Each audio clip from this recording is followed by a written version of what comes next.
feel like a schoolmaster at school here sitting there. It gives you tremendous power sitting on the plinth and looking very intimidating. I'm very impressed everybody's got in here. Nice to see a full house. Welcome to Business Breakthrough, or ScanSource Imago. Business Breakthrough, it's now called. Very nice. Thank you so much for coming in. We're going to try and achieve the impossible here, which is talk about what the hell unified communications is and see where it leads from a business and technical perspective. It's an almost impossible thing, isn't it, to break down. I started writing about UC many years ago. It was everything delivered through a desktop, and basically it was posh telephony. And I said, oh yes, technology is not here yet. You'll be lucky if you get that one through. I went for years and years. Then suddenly products started to appear that seemed to embody what this vague concept was. And the first one really was, well, telephones with a handset. Then we went to video conferencing. I remember having a debate in our office thinking, is video conferencing IT or is it AV? And then we sort of said, well, the best thing to define whether that's the case or not is actually look at the box, see what it's doing. How are people working with it? And that's when we first started to think, well, this technology is being thought of as all wrong, really. It's not technology, it's a way of working, a different approach to what we think we've got. And now we've reached a point where suddenly we've got another vague term, collaboration, that's appeared on the scene, which everybody seems to be rallying around with one technology or another. And suddenly, actually, it may be the game breaker. It may be the one word that starts us off thinking in a more business-like way about the technology we're using, because the world is changing, companies are changing. They're starting to be disruptive in their own right by doing things that we don't expect them to do. And now we've reached a point where a new generation of employees starting that expects companies to behave differently from the way we always thought they were behaving. So we've gone from a mainframe, terribly technology-centric world into one where the user is controlling everything and is bringing in social media and God knows what else, an expectation of technology they want to use in their own way. And companies are having to move very swiftly and having to do things very quickly and having to use technology in a very different way as well. So all these disruptive elements are coming together to completely redefine what we think of as not just UC, but collaboration, God knows what else. But in this pot of its cauldron, we have a mixture of God knows how many different technologies that are very complex, are being sold in a way that's actually quite simple to use, and the opposite is quite true, because what lies behind them is a complete rethink about how companies themselves should be operating and using technology as they switch from a relatively analog world, and that's probably an oversimplification, into one that is completely digital, because that's the only way we can link everything up and integrate everything. So the industry itself is going to go through a change. You want to see where its cards are dropping, where it's going to make money. And the companies themselves, who are we call end users, and who are the majority of our readers, in fact, are having to think how on earth they plan for this stuff, how can they manage this complexity when it's supposed to be simple and it isn't, and how they can actually make everything work. I'm rather hoping that when we get into some of these issues, actually, we can start it in a relative basic way, saying, well, is it unified communication? What do we mean by that? And then develop into some sort of idea about how we can implement this stuff, manage it, and take into account some of the major products that are coming our way. Skype for Business and all the others. I mean, there are probably half a dozen I looked through this morning. We always have a running list of who's using what. And almost we have to really keep on top of what we're writing about and seeing what these environments do. They're just coming out almost daily, it seems. So shall we kick off? I mean, we have, a distinguished panel, if I may say so, who very kindly agreed to be with us today in front of our audience. If I introduce you from the end, and I don't mean that in any derogatory way. It's okay. Christian Bozeat, Managing Director of Macom UK. To his left is Glynn Jones, who you probably know anyway, Vice President, EMEA Channels at Polycom. To his left is Jonathan English, who was head of UC for many years at Deutsche Bank and is now Business Performance Management End User Services. So really everything is under his remit. I mean, it's amazing what his portfolio includes. And to his left is Nicole Dinnadge from Blue Jeans. So we've got a real cross-section of people here who can probably cover all the angles. And it'd be nice, actually, to get some input from you about whichever way you're covering. You're an integrator, you're in the channel, you're an end user, whatever you want to talk about, do let us know, because, in a sense, this is driven by you, what are your problems, where you have gaps in your knowledge, where you think you need some different perspective on the business angle of all this, not just the technology, or where you want to know more about where the technology is going. So any question is valid. We've got someone with hopefully with a microphone to help you and make you more heard as time goes on. But shall we start with you, Jonathan, if we may? You know, we think about unified communications, and you've had it in your job title for years. What do we mean by it? Good question. It took us a long time to figure it out. I suppose the thing to start with in anything like this is to say it's not necessarily Jabber or Skype or Link before that. I think you can end up getting fixated on it. It's a choice between these things, and it's a sell, and albeit they are very important. When we came to defining UC, which I think was key to what we did, is we took a step back and decided we had to define it before we went and selected which vendor we'd use. And what we came up with in the first definition was around bringing together all of our users' primary communication channels and bring them together in one place, ideally one application, but if not one application, then it needed to be one and not too many more applications that worked seamlessly to deliver those communications channels. And then as we went through the process and as things evolved, and mobility in the enterprise has been one of the real sort of key impacts on this, whether that's smartphones, tablets, or even just the larger use of mobile devices around workplaces with laptops and various other technologies, even virtual desktop is a mobility technology within environments, is making sure you provide that sort of one or not too much more than one seamless capability across all the devices that the user can choose to have. We didn't get too hung up on this idea of BYOD, of let them bring whatever they want and we had to deliver it, but we make sure we deliver devices for all of those work types and to support that mobility. And we set it as a criteria that we had to be able to deliver those core capabilities onto all of those devices. So what you then get to is a situation where you're saying that you're taking those communications technologies and you're putting the user at the center of it all. I'm trying to avoid using the term user-centric, but it is that. It's saying the user sits in the middle, they have core communications requirements or primary communications, and then you're going to put the devices around that, and that capability has to go on every device. And that's where you then get to the conclusion that you've got to look at something like Jabber or Skype to deliver, and what we define it as, which is UC Core. So we have a unified communications program as part of Digital Workplace, and what we're implementing at the moment is a refresh of the UC Core, which is the delivery of instant messaging. People often say presence, but everyone ignores presence anyway, so we tend to just knock that off the list and I ignore it. Delivering voice capability in terms of what used to be called the soft phone, delivering video capability to those users who want it, ideally everybody, but there's a cost impact and a network impact to that, realistically. Building in, and again, we've shied away from the use of the word collaboration because it's getting so misused, and to your point about maybe collaboration coming up and make things clearer, it's just muddied the water. We've all figured out what UC was with the communication bit. We were all talking about UCC, Unified Communications and Collaboration, as defined by IBM, and then collaboration's been leapt on and is now this sort of ethereal thing that nobody can put their finger on. And then, I sort of lost my track there, but you choose your core product and you deliver the core, and then you look at the other communications and collaboration technologies and how they can interop or integrate with that core capability. But we always think about it from a communications perspective. Yeah, that's right, isn't it? So we're going into then data collaboration or sharing, or screen sharing as we like to call it, because from a user perspective, that's the one they get. Say screen share, they know what you mean. Yeah. And we don't go much beyond that. That's the core of what we define as UC. That's pure UC, isn't it? As you say, right, pure communication.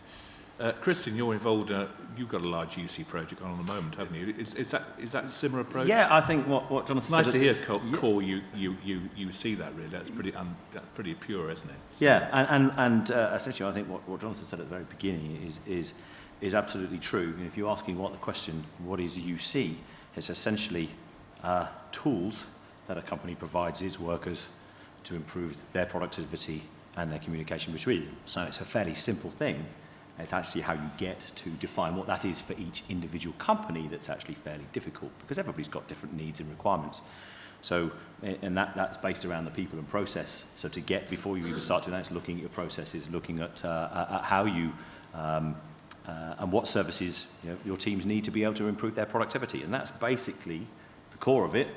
And those systems, once you've defined what they are, have to work seamlessly, and they have to be supported properly. But as Jonathan said, that's what we're here to do, to help the productivity. It's what the solutions do. It's quite interesting, actually, but you have a core vision of what UC should be, and therefore it delivers a basic infrastructure type of set of services. And then you don't know quite how that overlaps with what the company needs, the technology to actually do its business with. And that's, I think, where the confusion starts. Well, what to the get users around. actually need to do their business.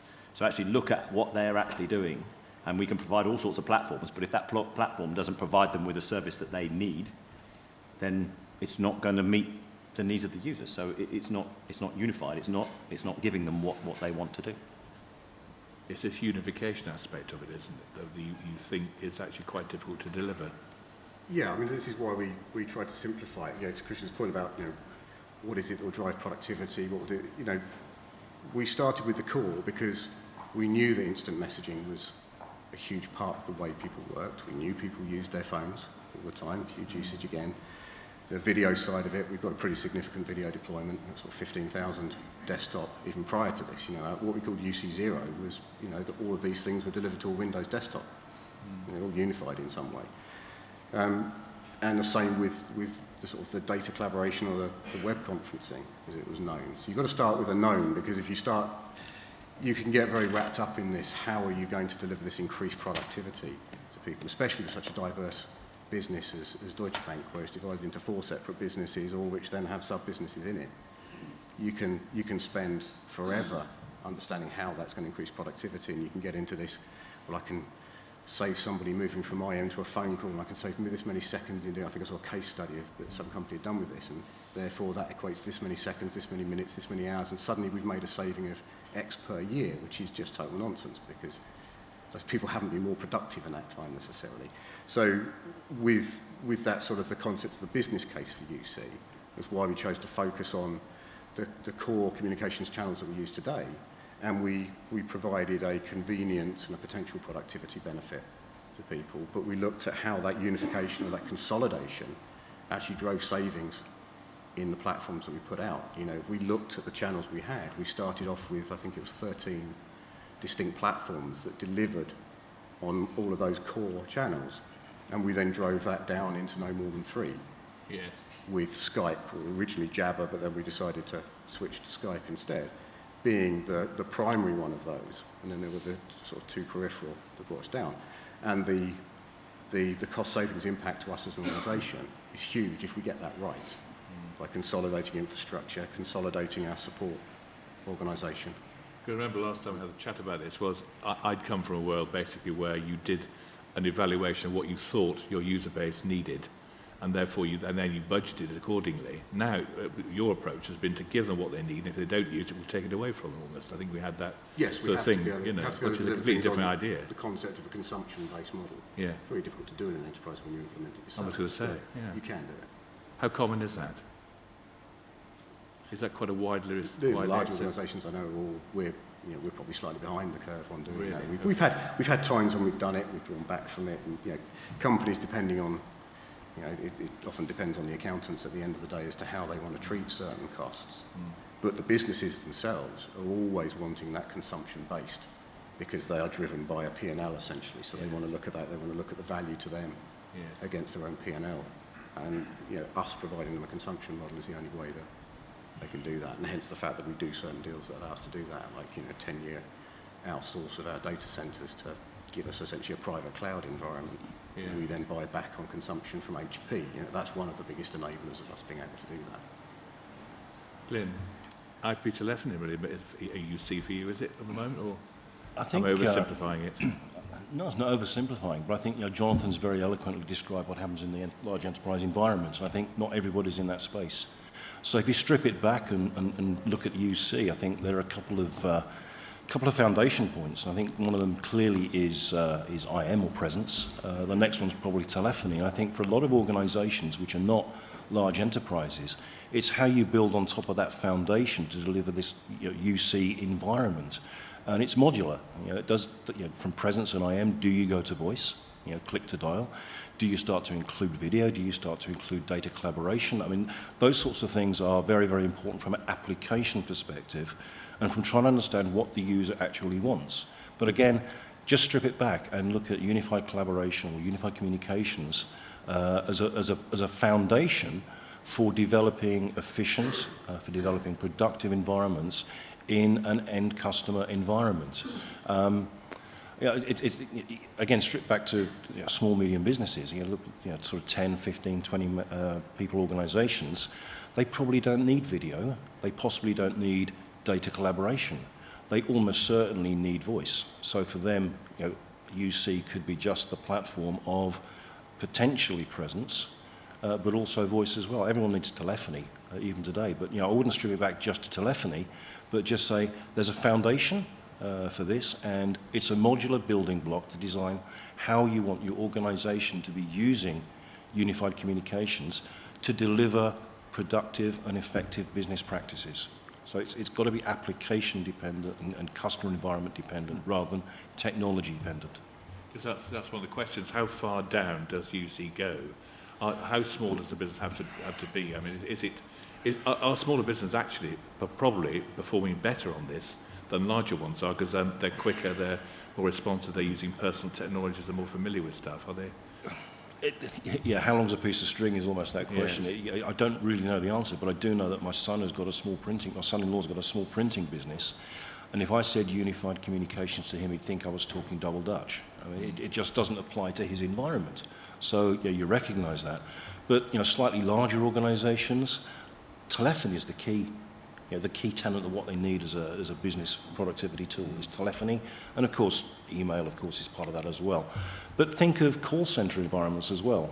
When UC starts to draw in, a telephone call comes in from a customer, automatically for the call centre handler, it pops up with their records, their trade, their whatever they've got. But that is UC because that's bringing together an application with as you said, a primary communication form. So primary communication in that case is telephony, but it draws in other applications to provide a productive environment.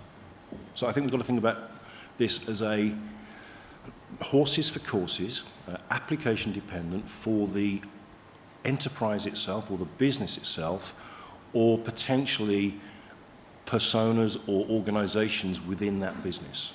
It can be stripped apart quite easily. Nicole, anything you'd like to add? No, I mean, I'd just tag off the back of what Glynn and also Jonathan has been saying. I think that UC encompasses every single application and business tool that enables a business to communicate more effectively. I mean, ultimately, that's the driver. It's productivity, it's decreasing carbon footprint, it's all of those good things. And I think that UC, the most important part of UC, and we see this with our customers, is give me a platform that interoperates seamlessly, that integrates with all of the other applications that I need to communicate and to run my business. So what I don't want is a silo of what you say is UC may work today from a telephony platform and a video platform and a messaging platform, but there are going to be other tools that I want to integrate in the future, and maybe that I have existing. ScanSource is one, there are others. Give me something that I know, give me a platform that I know is going to integrate with all of these others, so that I have this block building communications tool for the future. So this is my point about the smaller companies. Smaller dynamic companies who are probably going to end up using a cloud service. Yep. Are going to be using different terminology that they're using for technology. This is probably Well, they're fairly not old hat for using them. technology words. They're using business exactly. words. Yes. I want to be able to speak to my customer. Give me a method to do that more effectively. And so the platform actually, that UC platform, you don't even talk about unified communications at that point. That's good, You've got to isn't it? gather that, if you're starting to talk right at the very beginning, base back, if you've got nothing in place at all, what are you doing? I've got to communicate, as you say, business, I've got to communicate with them. And this is the information I get from there that goes to there, and this is how I'd like to do it, and how can I improve that? So you strip back, you find out the requirements of what they actually need to do and the features of what they're actually doing. It could be, as simple as Room booking systems can be integrated with that. You know, if you can't communicate that you've got a meeting and it's booked in the right way and it's booked in the right place and you've got two ends to make the call, you know, it's not unified. So it comes right the way back to everything. You say what it touches. If you look at historic AV world and video, there's often been separated. They can't be now. They feature all sorts of things. It's you know, where are you in the building? All of those sorts of things come into that unified piece. So what technical challenge are we facing? I'm assuming people in different environments are expecting just to work, you know, especially a smaller company, it just works as a package. If you pick up your phone, it just works. So people just expect, one of the big challenges, that's the expectation of the client when you're deploying these things, that you get your mobile phone and I can phone my brother in Australia and it works. So why doesn't it work in my meeting room? Yeah. And so there are a lot of technical challenges around about. That's not actually the technology, it's the support process, it's the operational process, it's the transformation of the working processes. So if you don't transform people's working processes, they're never going to use the tool that you give them. So that's a challenge, that's a technical challenge. How do you get people to pick that up and take that on? And how do you build an infrastructure and support solution that's going to, we want Skype. Everybody's got this magic wand, Skype or whatever it is, bang, it's going to fix everything in our communication toolbox. Okay, what are we going to do with that? We've got it on a tablet, great. Okay, I've got it in a 3-person meeting room, an exec office. I've got it, okay, it breaks down. How do you support it? It doesn't, if it's not supported, it's not unified. It does ceases to function properly. So all of those pieces are the challenge. Rather than necessarily, we can deploy the technology. We're all good at doing that. It's making sure that we get the supporting structures and the other things around it that are important. That's the sort of enterprise approach, really, isn't it? You know, but how complex is that becoming now? I mean, everybody I'm talking globally, but it just seems incomprehensible to me. It's actually then getting the users to understand the implications of that.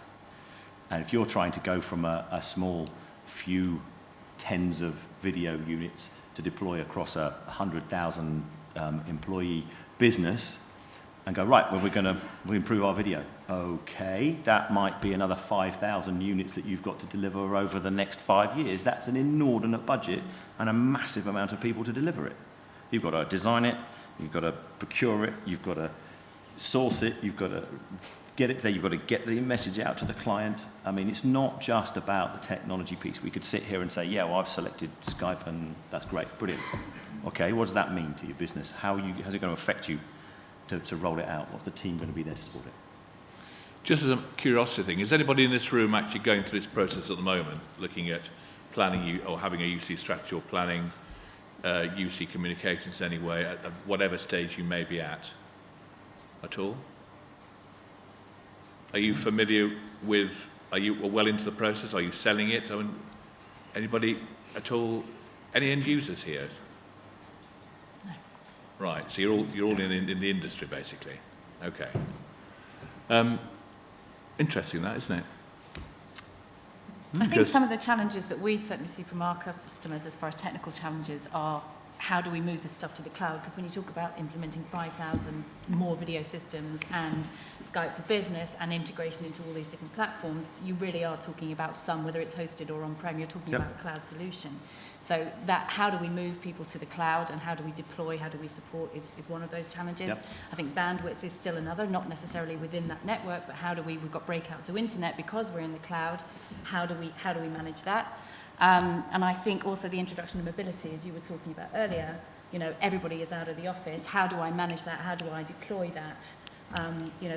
Those are some of the challenges that we certainly see from our enterprise customers. I was going to ask this a bit later on, but how effective are cloud services then? Because it's becoming a long time. I mean, I know I'm asking you the golden question here, aren't I? But, it seems an obvious choice, but then again, they had the old thing of security and then, where's your company based, where are their servers based, where all the difficult aspects of all that. But clearly, within flexibility rules, there has to be some element of cloud element there, hasn't there, really? I think just a bit of a bugbear of mine on the cloud front is that is calling it cloud. I think we have to be very careful when we call stuff cloud. It's it's one of these things. Everyone jumps on it. Unified communications. We talked about applications integration, everything before. We've we've been doing that kind of stuff for years in our trading Yeah. environments, click to dial, voice drop systems, all this kind of thing. And we chose not to call those things UC because it's very complex. There was a time just before UC was coined, everyone called it convergence. Yeah. Or interoperability or integration, and that's a slightly different thing. And I think it's a similar thing with cloud. If you jump on that, cloud is something that is clearly defined. It's an architectural approach to building things out. It's a way that you can consume the underlying technology you need. So and I certainly take the approach of a lot of what is talked about at the moment in this space about cloud is hosted. That's what it is you're buying it from somebody else is hosting it for you. Whether they use cloud technologies in order to deliver that in terms of making it incredibly scalable, making the cost of entry to then doing it much lower because they only consume as they require, then that's where the benefits of cloud come in, rather than just, to coin the term of a good friend of ours, Mr. Simon Dudley, you can call it cloud, but there could be 1,000,001 Oompa Loompas in the background shuffling tin round to make it work. That's not a cloud. Yeah. It's a hosted service. So we've got to, well, to me, we have to make that distinction, because what I would state as the benefits of cloud are different from what a lot of people, I think, who say they are providing a cloud service. Well, valid point. Glynn? Yeah, just a couple of things. I mean, I'm a little bit cynical, probably a result of age, about calling everything cloud. Anybody who's used a telephone over the last 80 or 90 years has effectively used cloud, in that the switching is somewhere else, and you're paying it, as you say, on a usage basis. And the architecture is cloud on your diagram. So there's nothing new about cloud. It's just the different applications that people are prepared to start porting to that hosted or cloud environment. I think we're going to talk about video as a service or cloud-based video very shortly, but I think just again, stripping back to the simple basics, cloud is not new to any of us in this room. And I remember talking about the cloud at a keynote presentation probably about 6 or 7 years ago, when it was cloud was exciting and people were nervous about it. And I said, hey, who in this room's got a mobile phone?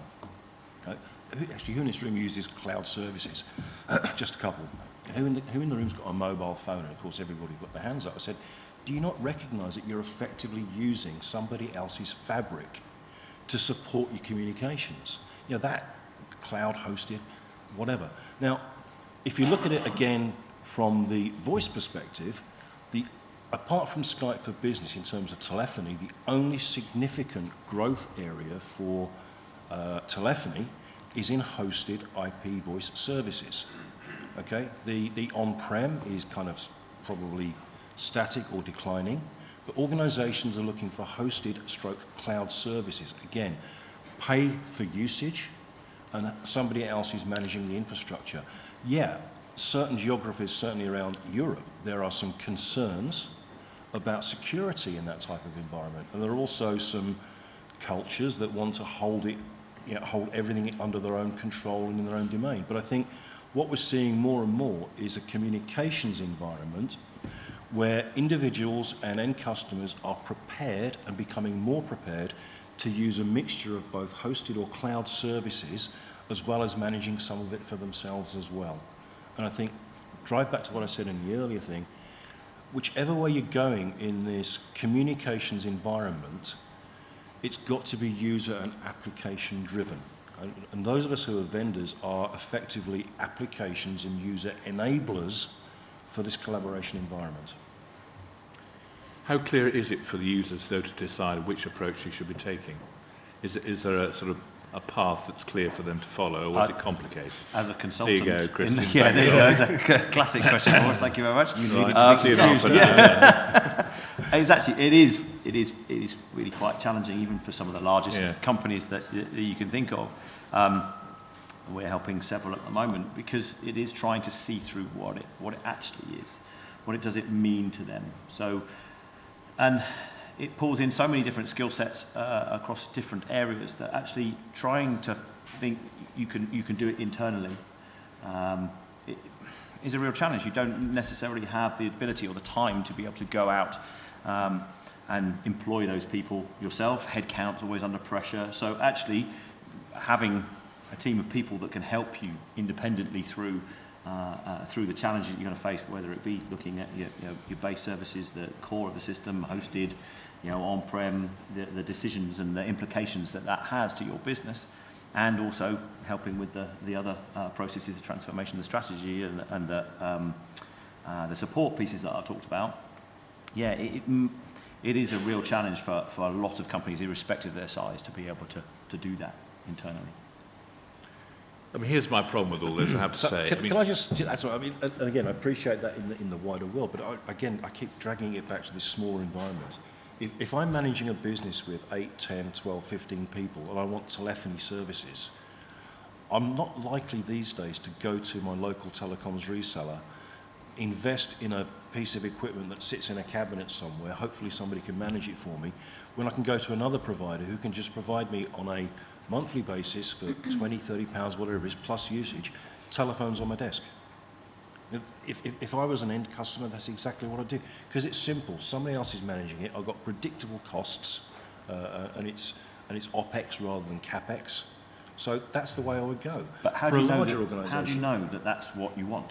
How do you have to go and find that out yourself? If you've got this 3 is or the 4 of challenge. this, This is absolutely the challenge. As an end customer, how do I know that's what I want? I don't know. I'm relying on the people in this audience, the resellers of telecoms, to understand the to understand the available options effectively to promote to their local community of customers.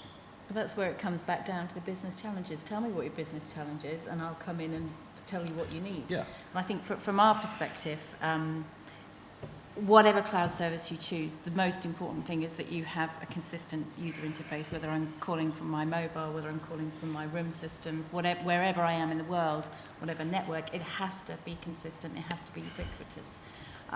Those are some of the big challenges from the cloud provision world. It's fine using my cloud service if I'm in this environment. Well, that's not really cloud, that's not really helping me.